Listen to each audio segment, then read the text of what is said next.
Halo teman-teman, jumpa lagi dengan aku, Linda. Kita lanjut ke bagian 4 ya.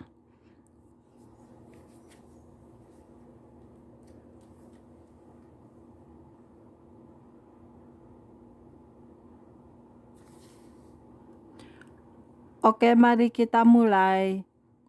Kemudian saya mengatakan kepada Tuhan, bila apa yang saya lihat itu memang benar, maka saya meminta konfirmasi agar Tuhan juga menyatakan kepada hamba Tuhan yang lain bahwa saya kelak akan tinggal bersama dengan Tuhan. Benar juga, suatu ketika saya berjumpa dengan seorang hamba Tuhan. Ia mengatakan bahwa saya adalah hamba yang disayang Tuhan.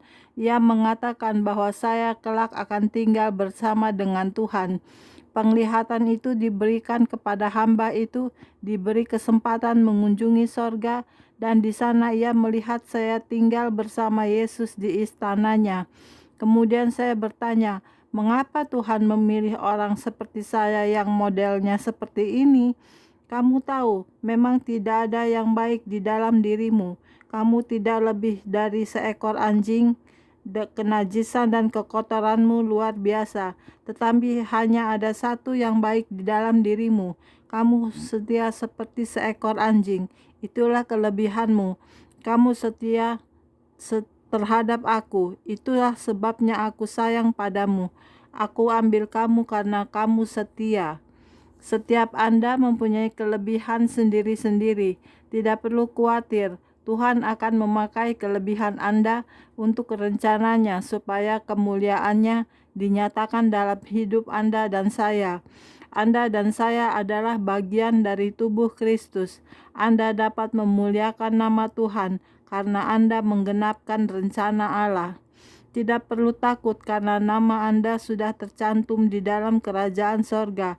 Tetapi genapi, ada 3 tanda di bumi, yakni darah, air, dan roh. Anda harus dibaptis dengan air, Anda harus kepenuhan roh, dan Anda harus ditebus oleh darah Yesus. Tanpa itu, bagaimana Anda bisa ditebus?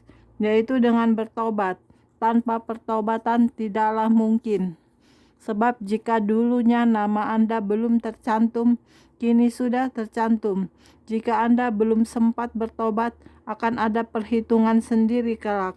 Anda tidak boleh langsung masuk surga, kecuali orang yang ada di atas kayu salib. Karena Tuhan berkata, hari ini engkau bersama-sama dengan aku. Pada waktu itu Tuhan masih ada di dalam dunia. Anda memeriksa diri Anda sendiri masing-masing. Anda tidak perlu memandang Anda dari gereja mana. Yang penting Anda mengetahui akan kebenaran itu. Jadi bila Anda sebenarnya sudah dijatah oleh Tuhan di sorga tingkat 3 dan kemudian diberi tugas oleh Tuhan yang bisa Anda selesaikan, maka Tuhan akan dengan senang hati menaikkan Anda di tempat yang lebih tinggi. Namun jika Anda nanti sudah di sorga, Anda tidak akan bisa belajar dan kemudian naik tingkat. Di sorga segalanya sudah kekal. Jika Anda sudah berada di tingkat 3, tidak mungkin untuk bisa pindah ke tingkat lainnya. Jika Anda berkeinginan untuk naik tingkat, maka Anda harus membayar di dunia.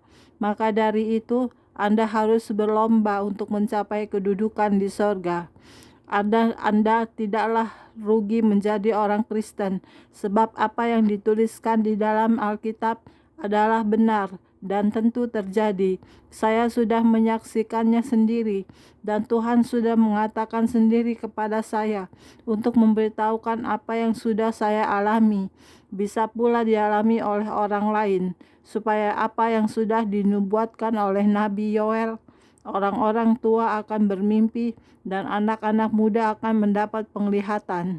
Apa yang sudah saya alami juga bisa Anda alami, supaya kemuliaan Tuhan menjadi nyata. Ibu Wi Kiatnio, istri Evangelis Dr. Gigi Yusak Cipto Purnomo, dan telah mendampingi suaminya dengan setia hingga sekarang. Kisah ini berpijak dari pergumulan keluarga kami, terutama pada waktu saya sedang diuji Tuhan, tepatnya pada waktu saya mau dipanggil pulang oleh Tuhan ke sorga. Pergumulan ini berawal ketika pada tanggal 7 Januari 1989, Iin lewat suratnya mengabarkan bahwa dia sudah 3 kali berturut-turut bermimpi bahwa saya akan dipanggil pulang oleh Tuhan.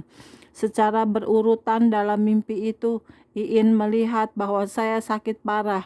Kemudian saya sudah mati dan suami saya mengatakan bahwa saya segera berangkat ke sorga. Kemudian Iin menceritakan bahwa dia terus berdoa dan bergumul. Apakah mimpi itu benar-benar pernyataan dari Tuhan atau bukan? Setelah mendapatkan pernyataan-pernyataan itu, dia segera memberitahukan kami agar cepat-cepat memberikan kabar dan bila perlu melalui interlokal agar lebih cepat, sebab dia penasaran sekali. Namun sebelum itu, Iin meminta kepada Tuhan, bila memang sudah waktunya saya dipanggil oleh Tuhan, maka Iin akan pulang ke Bandung, sebab Iin sekolah di Delft, Belanda. Dan ia ingin bertemu dahulu untuk bersenang-senang terlebih dahulu dengan saya. Kami sekeluarga berdoa dan bergumul bersama, secara bersama-sama, perorangan, dan masing-masing meminta tanda sendiri-sendiri pada Tuhan. Saya sendiri berdoa, Tuhan, kalau ini memang pernyataan-Mu, tolong tunjukkan rumah saya di sorga.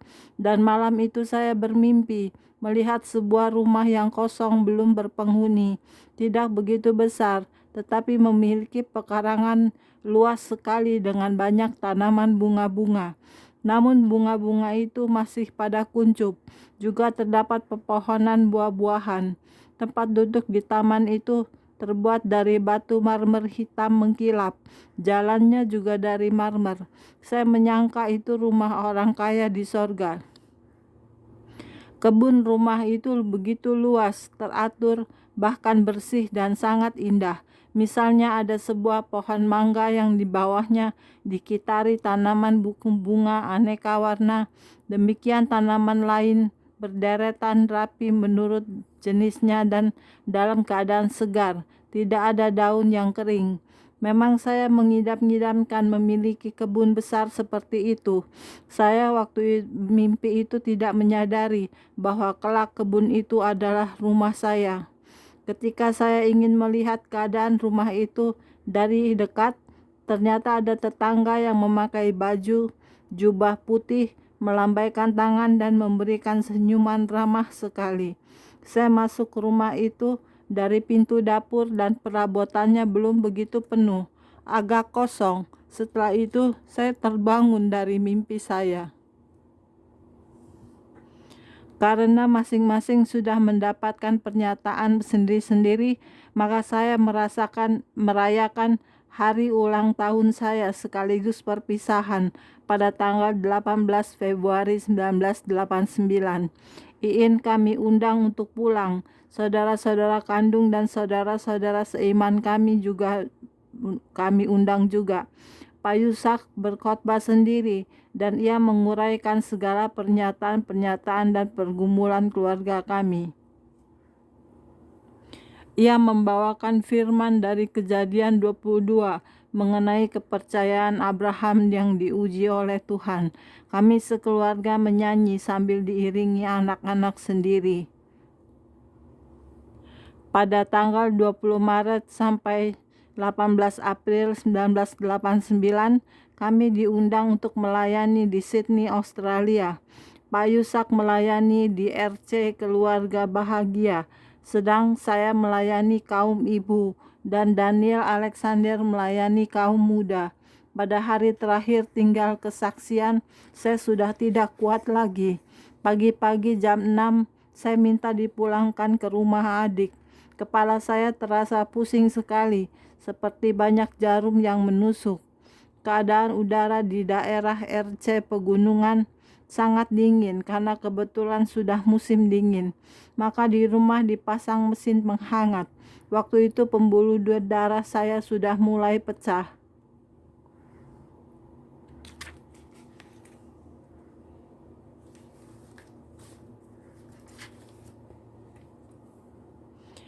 Oke, sekian dulu untuk hari ini videonya ya.